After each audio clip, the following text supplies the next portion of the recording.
Oh, well, hello. I didn't see you coming there. Hello. Again, am Chaz Evans, Director of Exhibitions for VGA Gallery, and your host for today's episode of VGA Fireside. Before we introduce our esteemed guests for today, I want to offer some credits and thank yous, and also welcomes to those who may be watching out there tonight, because gratitude is the true path. First, I want to thank producer and director of operations Bryce Poles for VGA. I want to thank the designer and director of communications Eleanor Schichtel. I want to thank the VGA staff and the VGA board. I want to thank the Independent Game Designers Association Chicago chapter. Thank you, Ross, for spreading the word. And I want to thank Ava Wambley's Intro to New Media and Expanded Cinema class at UIC. Welcome. Great to have you with us. In addition, we've got some other groups that I want to welcome who may be out there watching right now. I want to welcome students in the media art area of the School of Visual Art and Design at the University of South Carolina. Thanks to Bailey for helping spread the word. I want to welcome students from the game design program at DePaul University. Hello, and thank you to Caleb for spreading the word. I also want to welcome, you've already been invited, students from the Media Art and Game Design module in the Department of Radio, TV, Film at Northwestern University. And thanks very much to Derek for helping spread the word. I want to thank Electric Mirrors, who provided the groovy intro music that you were just enjoying. And I want to thank the Oldham Music Center Youth Brass Band for the fanfare you are about to enjoy. If you know of any organization or group that would be interested in this kind of program where we talk directly to artists who make video games and related work, or have any feedback at all, please drop us a line at info@vgagallery.org. We would love to hear from you. That is all I have to say credit-wise and thank you-wise. So Bryce, please hit us with the VGA Fireside fanfare.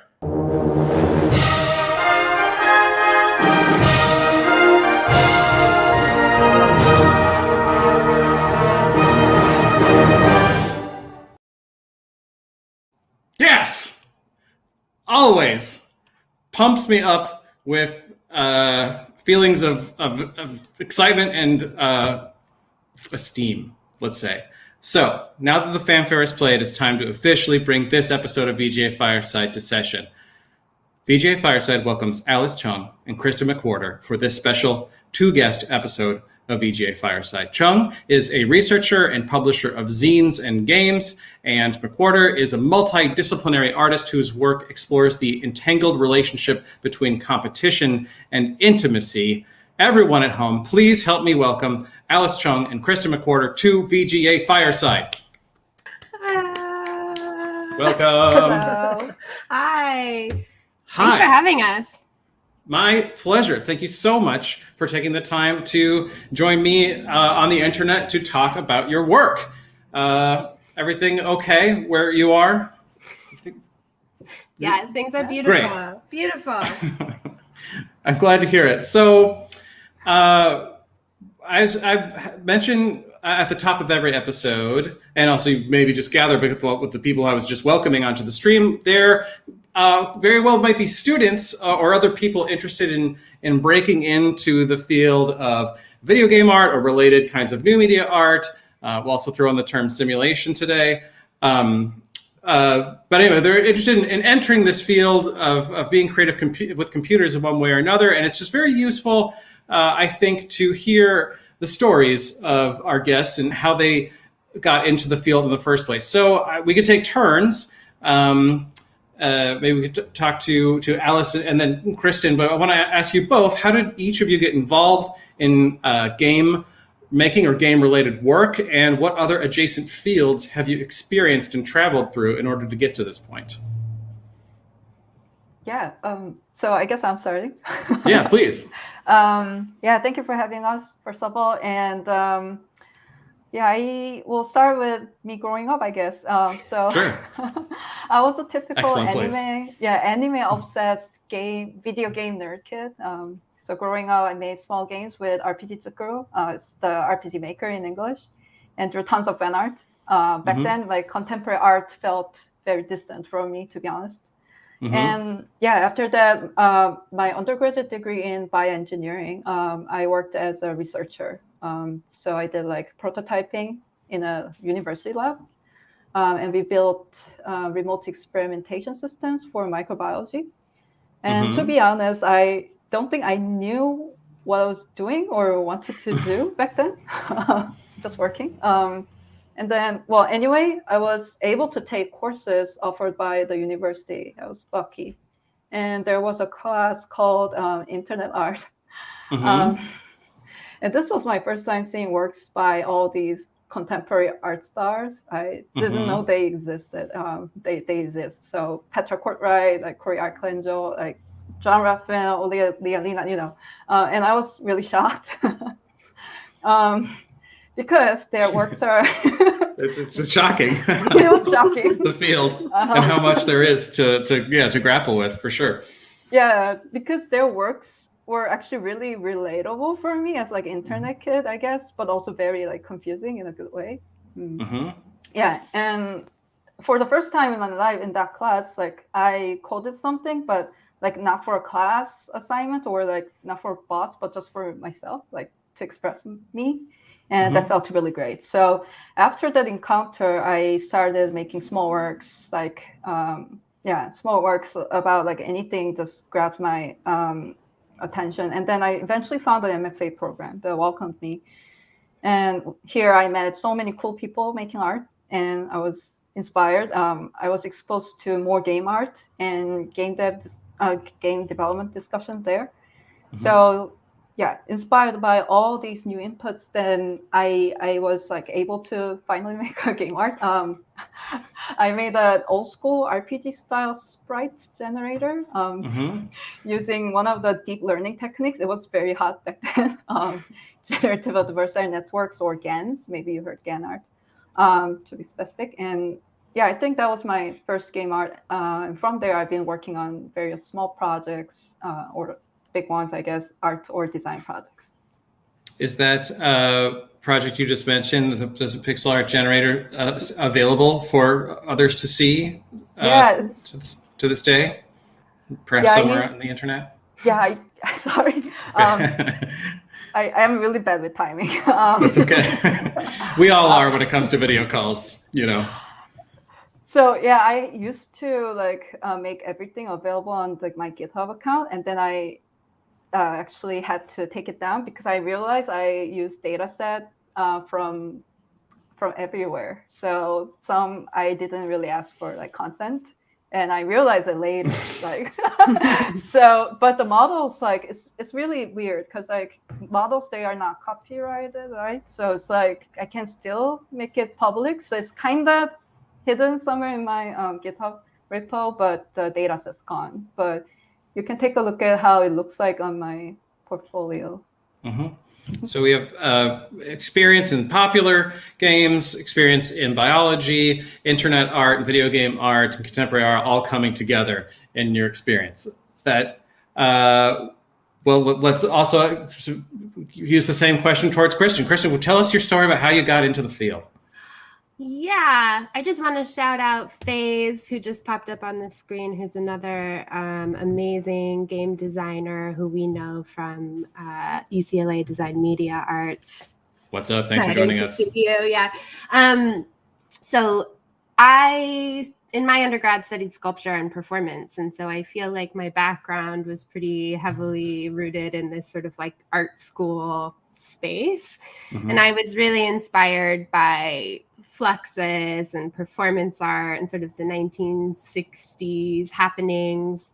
And after undergrad, I was just like this lost person in the world with an interdisciplinary sculpture degree trying to find employment, and had a lot of really funny, odd jobs. I was a doll restorator for a while. I worked in a lot of coffee shops, lots of odds and ends. And somehow magically, and I don't really know to this day how it happened, I still like held on to this passion and this need to be making things and to run a studio practice on the side. And in those works, I was really interested in competition and the way that competition felt like this weird intimacy role play. And for me, that's sort of this lens that sits on top of a lot of games, is this question of like, is this actually a role play for something else, especially when it's adults who are playing and not children. And so I was starting to create these performances that were using a lot of sensors, like biometric sensors and microcontrollers. And I needed to suddenly learn how to code, and I got involved with some Digital Harbor Foundation in Baltimore, different tech spaces. And suddenly I was like, oh, this is like a whole thing, like artists who use these kinds of tools, I should explore this. And so that brought me to the Design Media Arts program at UCLA, where I met Alice and Faze and a bunch of other really amazing, talented people. And while I was there, there's the Game Lab hosted inside of that program. And that exposed me to a lot of tools that I just hadn't been aware of before, in particular Unity and game engines, and this idea of real-time interactive systems. And those tools ended up becoming part of my performance practice. And since the pandemic, my work has become less physically performance oriented and has become more digital performance oriented. And I'm still, to be honest, like, don't know where it's going to go completely, but that's where I'm at and how I got here. But still pertaining to bodies in motion, right? Even while entering more virtual space, it comes as no surprise that there are so many various fields that intersect with your experience in video game art, because this field, as well as just related new media art, is a meta medium, and it can sort of contain any experience or knowledge set. But I will say, at least on this program, this is the first time I've heard of doll restoration as an intersecting sort of experience or skill set. Do you feel like that what you learned restoring dolls is still an active? Is there maybe an active intimacy there? There's certainly an aspect of restoring dolls and selling them at auction that requires a level of spectacle that is very much part of how I make things. Right. Make and sell things. I think also, actually, no, I can't make that many parallels. I also sort of deeply disliked that time in my life, but it was a job in my early 20s. And I think it's really interesting, those decisions. And maybe this is to speak to students, that like the jobs you have when you're in your early 20s don't have to define what you do for the rest of your life. Yeah, the more specific, maybe the better. Yeah. For the places to draw on, or to mention when you're talking about your work on the internet. So you have a lot of different interesting earlier episodes of your lives to draw from, and now you're working together on this project called Football Practice. We want to talk about the project in depth, but first, can we just talk to sort of finish the lead up story? How did your collaboration start to form for this project?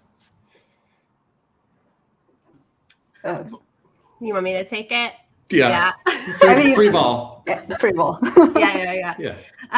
So it was like early 2019, I want to say, and I'd been doing a lot of research into cheerleaders, and had been really kind of like interested in that particular role inside of professional sports. And it occurred to me at the time, there was a lot of media going on about these sort of exposés on cheerleader treatment inside of the NFL and their wages, and how cheerleaders on average were making about minimum wage if you broke down their salary to an hourly rate, and had very little job security, and were facing some of the like most obscene body scrutiny and misogyny in the workplace. And it made me question, like, why on earth would anybody be a cheerleader? Like what is this role? What is it like representing? And I'd also been at the time really interested in learning more about game mods, and specifically around the game Madden. And that Madden was this game I was really interested in because it had this huge fanfare, and also had like produced all of these things like the flyover camera that then got adopted by the NFL. And so the way that we see and watch the actual game of football is hugely influenced by this virtual version of the game, to the point that they're sort of inextricable from each other. And I wanted to make a simulator of the game that asked the question, what if the cheerleaders were the players rather than the football players? And so I had applied for a grant through Chicago Artists Coalition, the Envision grant, and they gave it to me, which was amazing. And then I had to sort of make this thing, and I didn't know how to do any of it. So I called Alice, because Alice had done all of these really amazing AI-generated zines and AI-generated small works throughout our time in grad school. And I was like, I have this idea. Do you think we could go somewhere with this? And Does that then, sound accurate? and then Alice enters the picture. I have to like fill in that now. So, well, on my side, after graduate school, I was again floating around in California and everywhere. And then one day, Kristin called me, and I was listening to her new project idea, and the word simulation just piqued my interest. I was like, oh yeah. And then she showed me Madden 21 promo video, and I'm like, no, like I can't make that, right? Then she sent me a link to 17776 SB Nation, what football will look like in the future, speculative interactive experience link. And then I was very hooked. I think that kind of worked as like a great starting point for both of us, right? We were kind of like discussing, and I saw Kristin also listed this as like one of the inspiration for the project, I remember. Yeah. If people haven't checked out, I don't actually know how you say it outwards, but 17,776. That makes sense. Or 17,776. I'm always like stumbling over it, but it's an amazing web fiction speculative story about football written by John Boyes for SB Nation. So you're taking that kind of speculation on a popular sport and moving it into real-time game engine like Unity. And this is, I wanted to talk about the project because there are many subjects and paths that one can take in video game art, people who are in that Venn diagram of video game production and contemporary art. And so infrequently are sports addressed, right? But there's such a huge part of a video game production, and there's not that many artist interventions in the video game art space on this subject. So it's exciting to know that this was the target of analysis from the very beginning. And now the project is well underway. So let me ask about process for a second, and then maybe we can take a look at the piece. So this is a simulation where artificially intelligent players are playing football, right? Yeah. And your process, right, over the course of this year, is that contributions from recruiters are participating with you in online workshops in order to create the data that drives these AI football players. So can you describe what happens in these workshops, and maybe is there some sort of competition going on within them as well? Yeah, I'm going to share my screen. I think should be able to see this. It should come soon. There we go. Yeah, so Alice and I went back and forth a lot when trying to figure out what our version of Madden would be. And there was actually, I remember us fighting a lot early on in our collaboration, because I think my technical knowledge of what I was trying to achieve was just like really out of scope. But where we ended up going was thinking about if Madden is a simulation of football that's based on extracting motion capture data from players, so capturing some aspect of their physicality in their body, and then conjoining that with their player statistics, and that it is this extraction of a kind of data from the real game that then gets simulated out.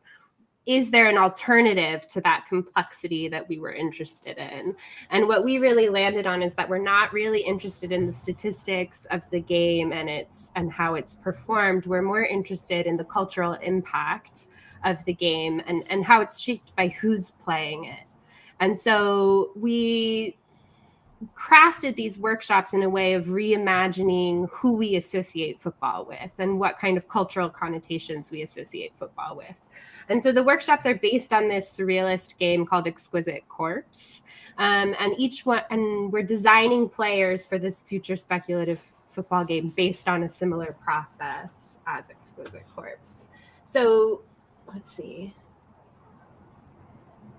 I have like a little video from one of our early workshops to share of a bit of the conversation that takes place. And I also want to take a moment to acknowledge that this project is being hosted by a group called High Concept Labs, a residency program here in Chicago.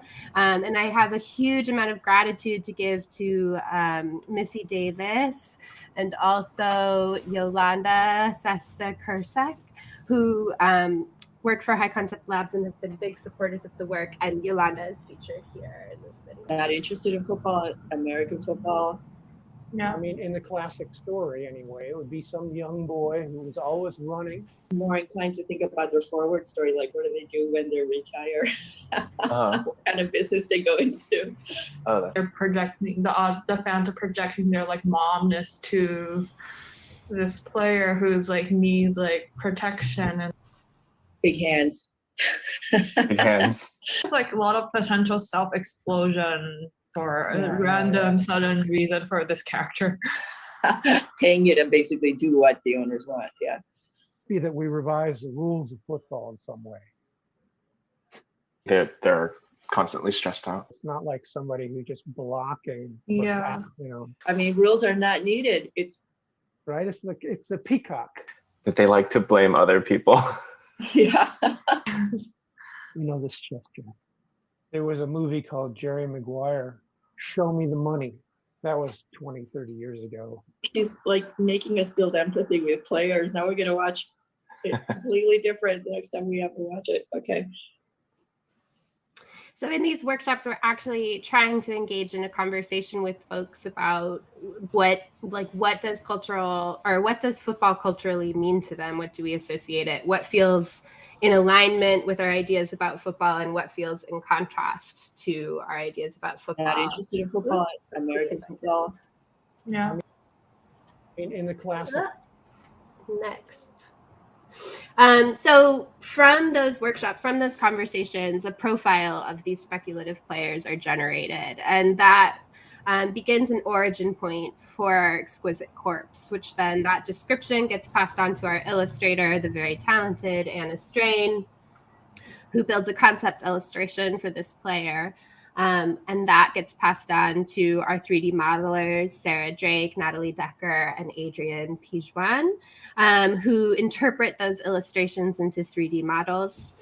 And then based on those 3D models, illustrations, and character sheets, Alice and I build out a Unity world and a behavior tree algorithm for each one of these players, and they enter our speculative team. And then alongside these workshops, we are also running our simulation, and our players play with each other and train and try to learn how to play football alongside the drafting process of each player. And so here I have like an example of the process we've been going through so far, which is we're now about halfway through our workshop series. Each one of these workshops designs 2 new players. So we have about half of a starting lineup for the game.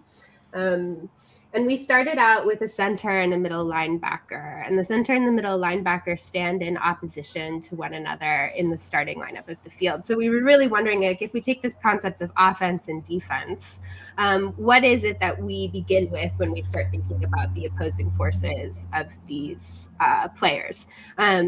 The center and the middle linebacker ended up taking on personalities of sort of like a conservative player who cared a lot about the rules, and then a player who was a bit more freeform and really wanted to like break out of constraints, and that ended up being a tension between those two players.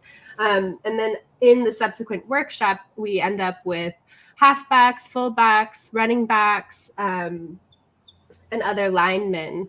And each one of them also has these central character traits based on their relationships to authority, to control, and to how well they play with other members of the team. Recently, we drafted a quarterback. And so the quarterback is a really important character, not because it's also like the celebrity hero character, but also it's the player that's responsible for the forward pass. And so our players have just learned how to throw the ball to one another and catch it, which is also really exciting for me. Huge milestone, right? Yeah. Yeah. Let's see. And Can so I then, ask- Oh, sorry, yeah, do you want to please interrupt me. Have you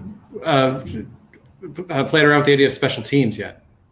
With Special teams. like kickers and people who come out, in those special moments of play. I'm not the right person to entirely frame this correctly, but I think that isn't that the right term for the non-offense, non-defense players? I mean, one thing you should probably Bryce can help me. Yeah, know is that neither Alice or I know very much about football. And we're really kind of a ragtag team.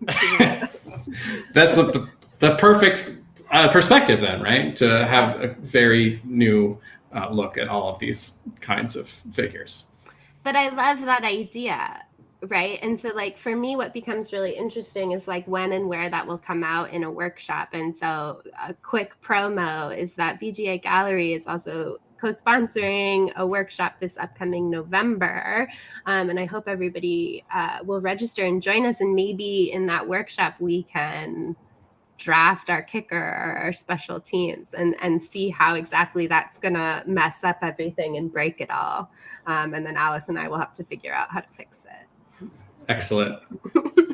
Yeah, I'm excited about that opportunity, and it's all true. We'll provide information if you're interested in being a recruiter and helping with the process of bringing these characters to life. We'll give you information for how to participate with this ongoing series of workshops before our episode is done.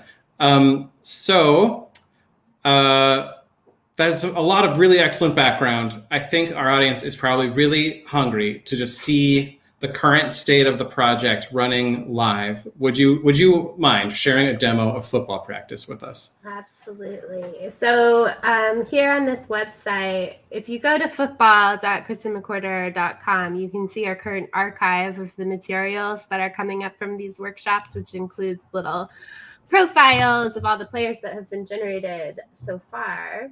But I'm also going to run our file, which I hope I don't have it.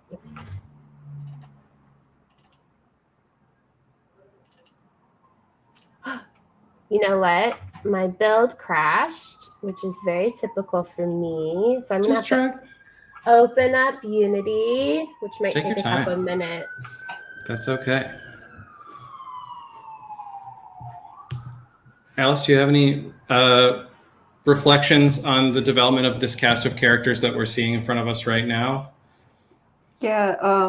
Well, I don't know if we should reveal this information, Kristin, but we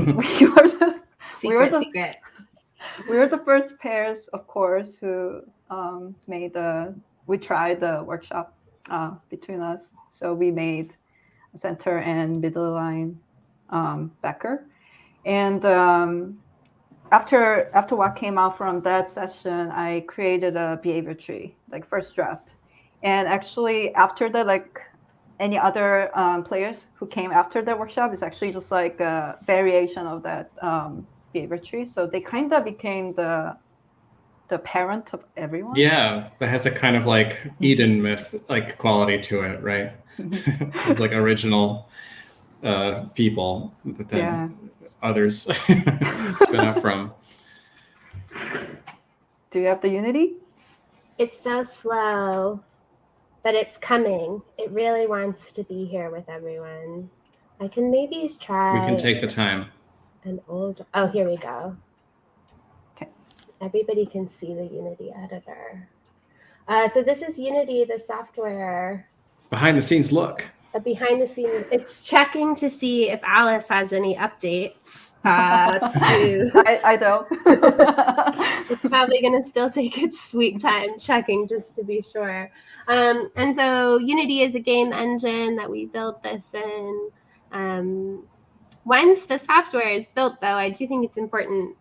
We do frame this part of the project as a simulation and not a game, which means that even though the workshops are interactive and have this exquisite corpse game that we're playing, ultimately our goal is to have a piece of software that you run and then it plays itself. And so I'll show you to hit play once it's done checking, but we don't know once we have a full starting lineup whether or not our game is going to look anything like the game of football that we know. But our question is, it's a bit of a question, like, what is it going to look like? What is going to happen? And what can we learn about our current relationships to football based on whatever that chimera is? Quick question, follow-up question about the question of terminology here. I think that makes a lot of sense that like this whole package that's being created is a simulation. Would it be fair to say that the act that the AIs themselves are playing within the simulation, is that a game? Like, does the simulation contain a game? If not, if the whole project is not a game? I don't know. Correct me if I say something weird, Kristin. Okay. I actually don't. Okay, within the process of developing, you can play the game. There's a game, but once the whole simulation's done, then you cannot play it anymore. It's just gonna play itself.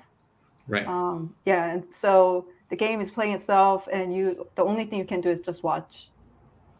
Right. If that makes sense. Yeah. The game mechanics that it's using are based on what is the tutor sports origin of the game, which would be a sort of idea of directionality. Here we go. Here we go. We'll listen to the audio again in a second.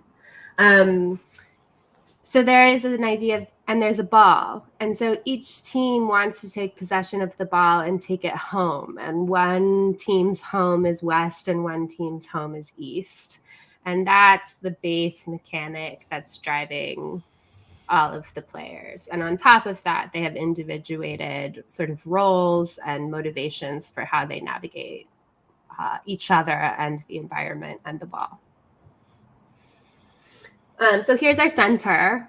Mm-hmm. Our center sort of is a really stubborn character who really wants to be in control. And in early games was really satisfied because he or she could call all the plays and make like these base decisions about how the offensive line would initiate play. Recently, the center's been having a really hard time getting along with other players because the quarterback has been introduced. And so now the center is supposed to pass off the ball to the quarterback and then loses control of the game, which is difficult for the center. It's hard for them to stay engaged.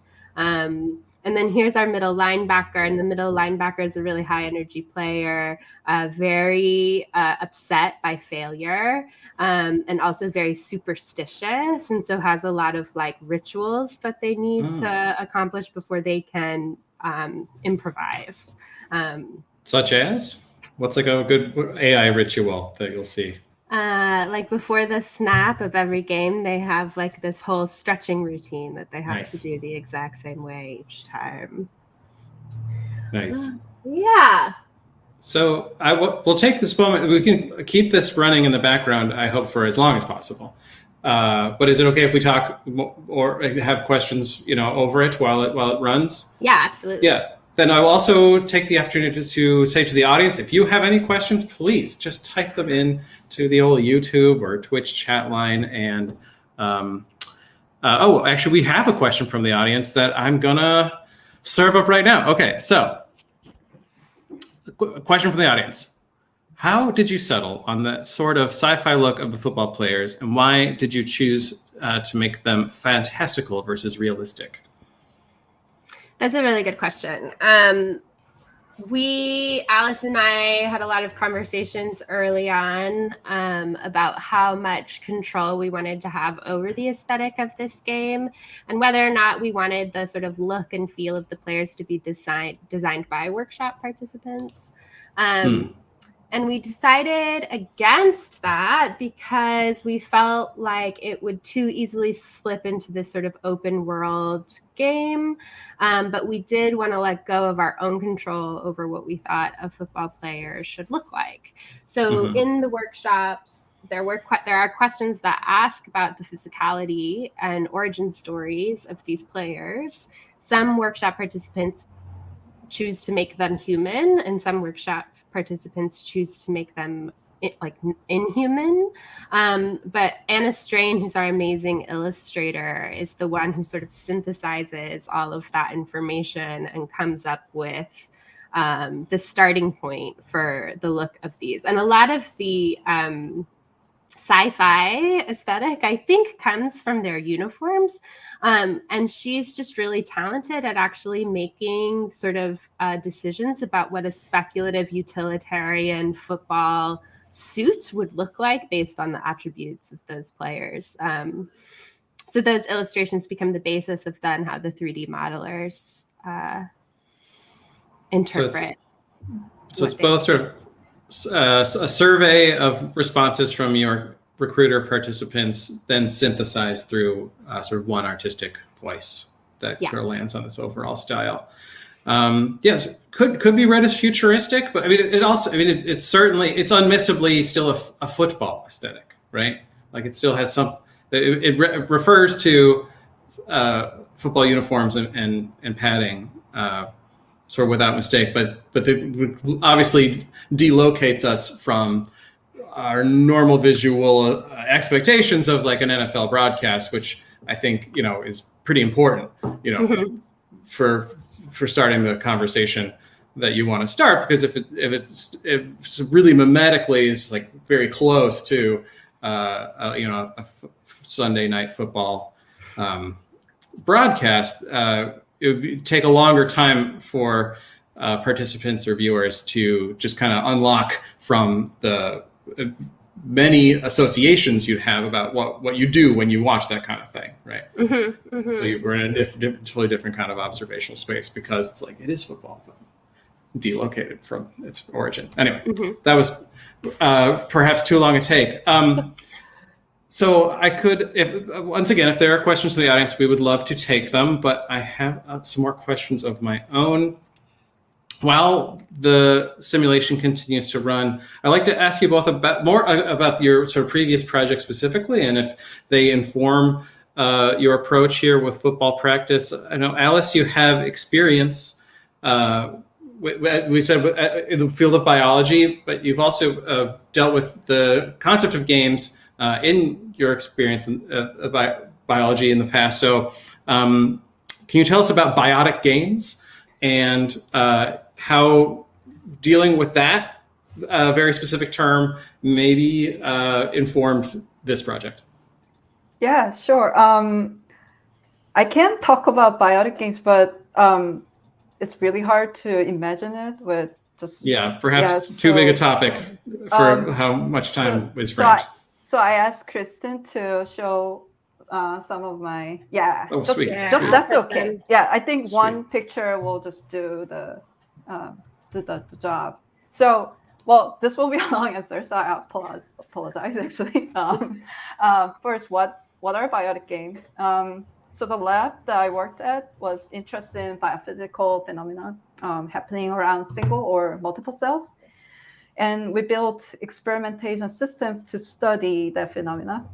And at that specific time, the big question we had was, can we build an interface to interact with cells or microorganisms? Can we build a biophysics learning system through play or exploration? So there's like an interface design theme going. And we were very lucky to work with really cool freshwater algae species called Paramecium and Euglena. And these single cell eukaryotes are extra fun because number one, they move around. And number two, they move around according to specific stimuli, such as electric field or light. So if you shine lights to Euglena, the cell will swim away or toward the light, depending on how bright the light source is. So you can control them. So with some proper setup, you can control the movement of these guys. And we had the setup, and we were playing around with it. And it was very natural for us to just think that, oh, we can make a video game. And that actually happened. Mm-hmm. So I ended up making Paramecium Pong, Paramecium Soccer, as you see on the screen, Paramecium Pac-Man, Paramecium Breakouts, Euglena Trapigate. Well, that series. So you get the idea. Very simple, like kind of like classical early day video games, but just using the Euglena as like a player character. But you remember this is actually situated in a science lab and science like engineering department. So all these games were required to provide they have to have a model for building models and actually testing the model, because if you are making the game for doing scientific exploration, you need this kind of step or the process. So the complete biotic game experience was like this. First you play it, and then, first you play, like, let's say, like Euglena game.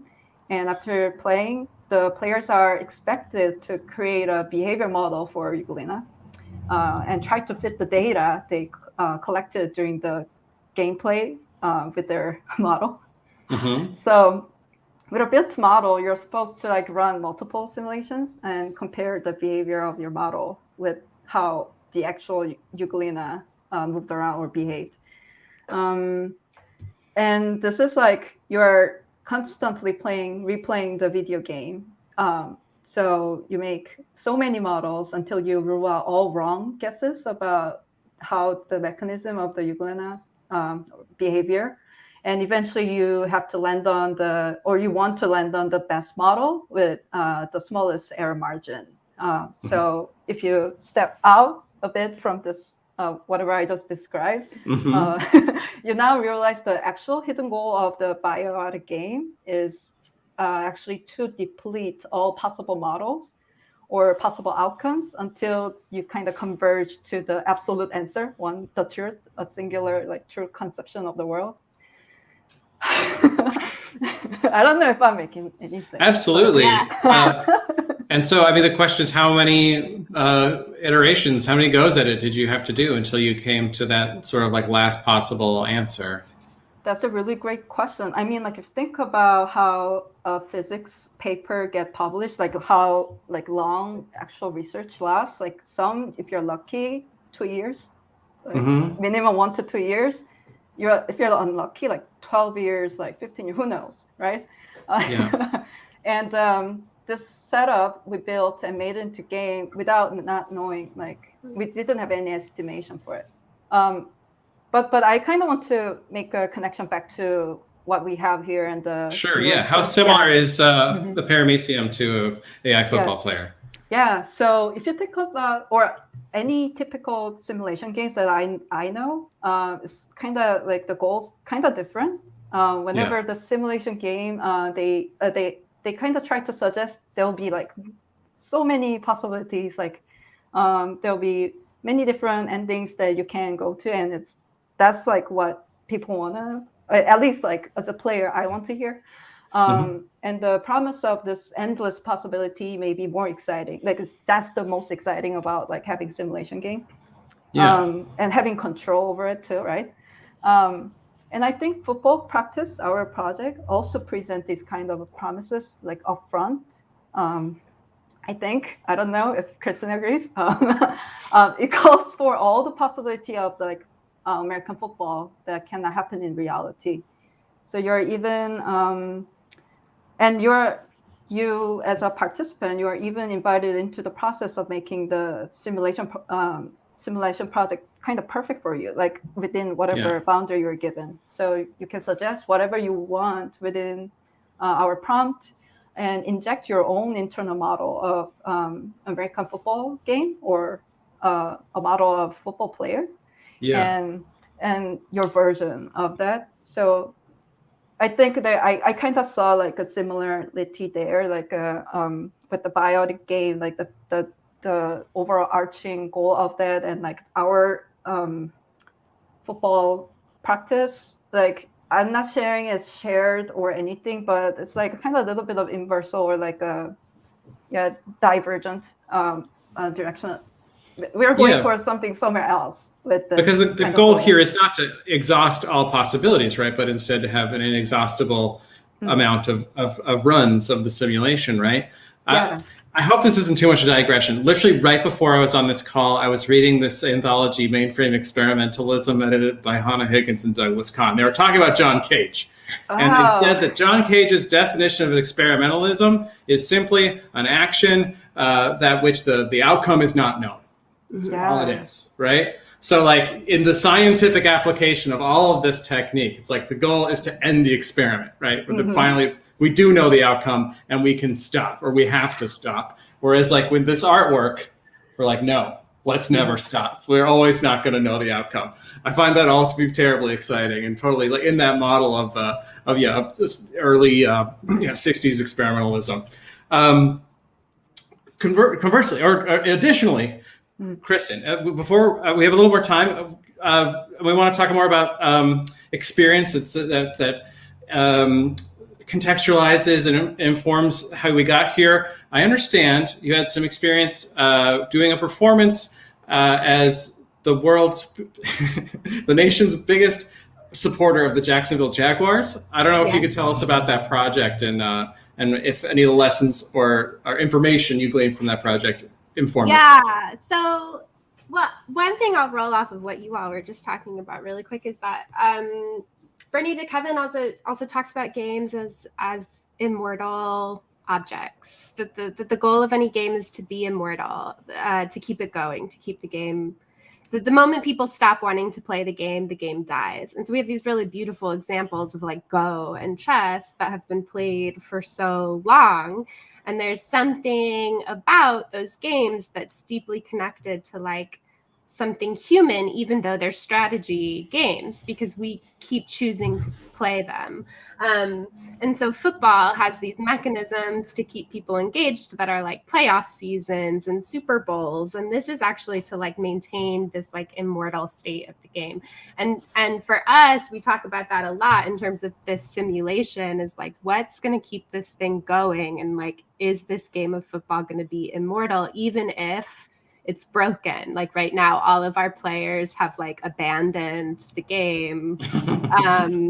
Like they don't really want to play anymore. So it's sort of like, I don't know where the ball is. I don't know where the quarterback is. We're looking at a lot of fields. It's still a beautiful day. It's a gorgeous day, but the game is still being played in some way. And at some point in time, it's a question of how everybody's going to come back together again. Which brings me to the Jacksonville Jaguars. Let me see if I can speed ahead here. This is back, actually, funny enough, when I was working as a doll restorator. This was like one of these, like, I have nervous energy. I need to be creative. I need something to do in my free time. And I'd been doing all these performances where I was setting up competitions between people of who could jump rope the longest, who could jump rope in sync with each other for the longest, and these sort of like physical feats. And somebody at the time had made a joke to me about the Jacksonville Jaguars being the worst team in not only all of recent NFL history, but also the worst team in the history of professional sports. And I found that to be like really profound to like have that kind of label. And it made me feel like it was really possible for me to claim the Jacksonville Jaguars in some way, that like I, as a person who didn't watch football, didn't know anything about football, could suddenly be their biggest fan because they were so bad. And I could sort of like redefine what fandom of football would look like. And so I started going to a lot of sports bars and asking them to play the game for me. I like bought a bunch of Jacksonville Jaguars swag and like really tried to like fit myself into football culture, which was really a lot. It felt very intensely like being a square peg trying to fit into a round hole. This was also like early on. And so I didn't understand things about like documenting like artwork or anything like that. So I don't have a lot of great images of this, but I reference it because I think it really shapes for me how this project came to be. And Alice and I have talked a lot about like, how is it that you and I, people who don't watch football, don't care about football, started making this really intense artwork that's taken over our lives the last 2 years about this game. And a lot of it came, like a lot of the reflection and the conversations we've been having in workshops is this is like a really extreme phenomena. Like football is an extreme phenomena that has huge cultural impact here in the United States. And as like, I don't know, a young girl growing up, I think at some point in time I decided like, I'm not only like not interested in football, I'm like against football. Like I'm against football culture, and football culture represents a lot of things to me about masculinity, about misogyny, about mainstream norms, about violence, about aggression. But there's not a lot of space to talk about that because I feel like people who don't watch football sort of decidedly distance themselves from that conversation. Right. If you opt into football, you like football, and if you don't like football, you you're not a part of the conversation at all. Yeah. Right. And to me, that's like pretty dangerous in that, you know, around this time that I was doing the Jacksonville Jaguars, I should also say like when I was a kid, the Super Bowl landed on my birthday, which felt really like significant. And I was really angry about it because I didn't get to have a birthday party. And I grew up in Denver, Colorado, and the Broncos that year won the Super Bowl. And it was like this huge event. John Elway also later retired, which was also like a really big deal. And I remember being just like devastated because I got no attention on my birthday. And that's my relationship to these events. But also, this was a Super Bowl win where the fans rioted afterwards and people were shot and there was a lot of violence. And later, when I was living in Baltimore, again, I was like swept up in this energy. This is when I was doing the Jacksonville Jaguars project. The Ravens went to the Super Bowl and ended up winning the 49ers, or winning against the 49ers. And they also had a parade. In contrast to the Broncos parade, it was like amazingly peaceful, but only a few years later, those same streets are where the protests happened when Freddie Gray was killed by the police. And so there's something in the conversation here where I started to pick up on the fact that the media was comparing the protest strategies of protesters with the riotous acts of football fans, that there was like a way of creating a cross comparison between these two worlds. And that I, as a person not affiliated with football, couldn't totally engage with that conversation or felt like that conversation couldn't be fully digested because there were aspects of football culture that people who don't watch football don't want to engage with. And so like, how do these conversations begin to get shut down? What's interesting to me. And can we really make comparisons in public gatherings, even if the whole rationale and the spirit behind that large public gathering is very, very different? Yeah. Right. Mm-hmm. Yeah. Mm-hmm. Okay. So I have bad news. We're almost out of time. And I wish it weren't so. We do have one other interesting question from the audience about the project that I'll just spring you, and we can ask that, and then it's probably time to wrap up after that. But question from the audience is, have you ever thought of adding a wagering interface? So I guess this means like a point of participation for the viewer, which is what we talked about is not on offer right now. Right, we're supposed to watch the simulation happen, but I guess instead of playing football, betting on what's going on in football practice, I guess carries another question: what exactly would you wager on if such a thing were to happen? That is a really good question. That's so complicated. Yeah, right.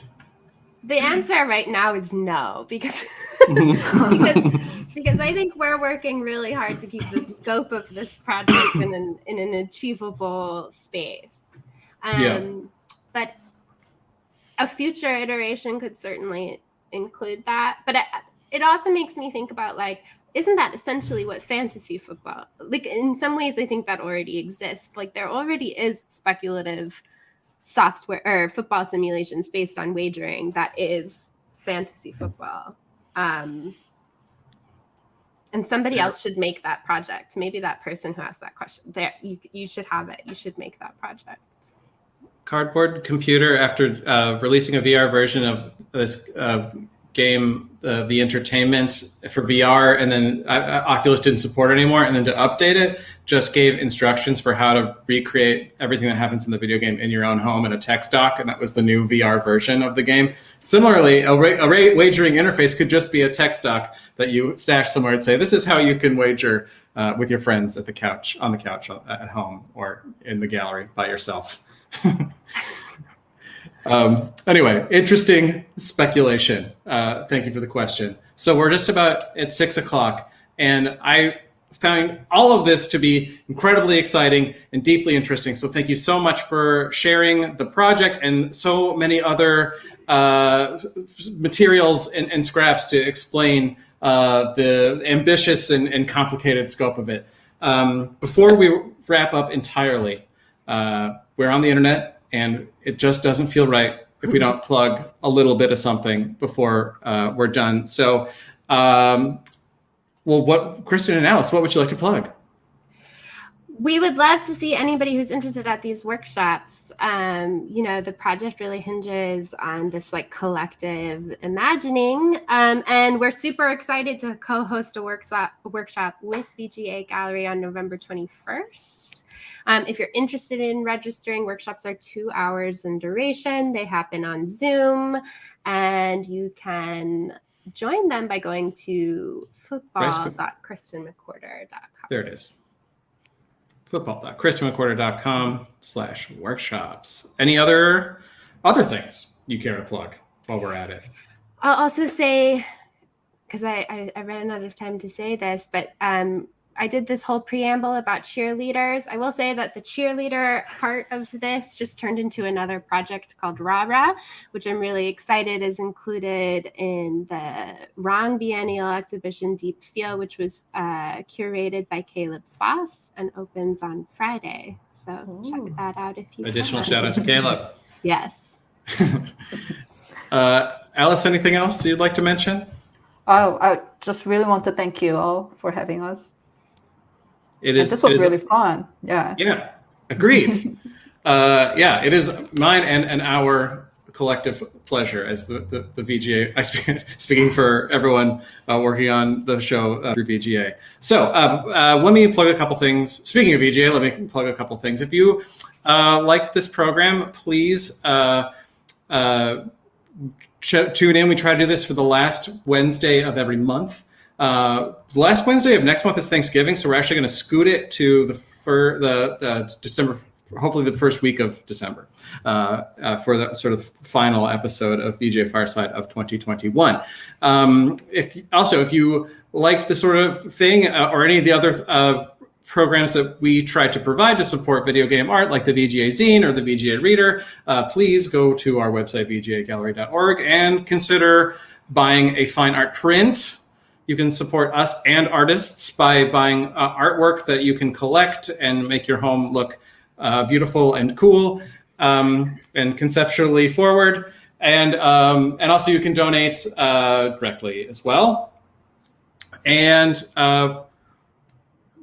thank you. Let me get my documents. My documents are everywhere. All right, one more list of thank yous to those who make this program possible. Thanks to the producer and director of operations for VGA, Bryce Poles, the designer and director of communications, Eleanor Schichtel, the VGA staff, and the VGA board. Thanks to the Independent Game Designers Association, Chicago chapter, thank you to Ross, Ava Wambley's Intro to New Media and Expanded Cinema classes at UIC, the students from the media art area of the School of Visual Art and Design at the University of South Carolina. So awesome to have you. Thanks to Bailey. Students from the game design program at DePaul University, thanks to Caleb. Students from the media art and game design module and radio, TV, film at Northwestern, thanks to Derek.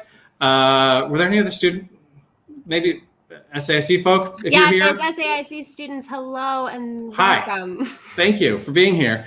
Want to thank Electric Mirrors for the groovy intro music, the Oldham Music Center Youth Brass Band for the rousing fanfare. And as always, if you know of any organization or group that is interested in this kind of program or have feedback of any kind, please drop us a line at info@vgagallery.org. We would love to hear from you. Thank you for joining us. Any last beautiful words of parting, Kristin or Alice? Thank you so much. We love talking about football. And now I do too. All right, from all of us at VGA Fireside, please stay warm.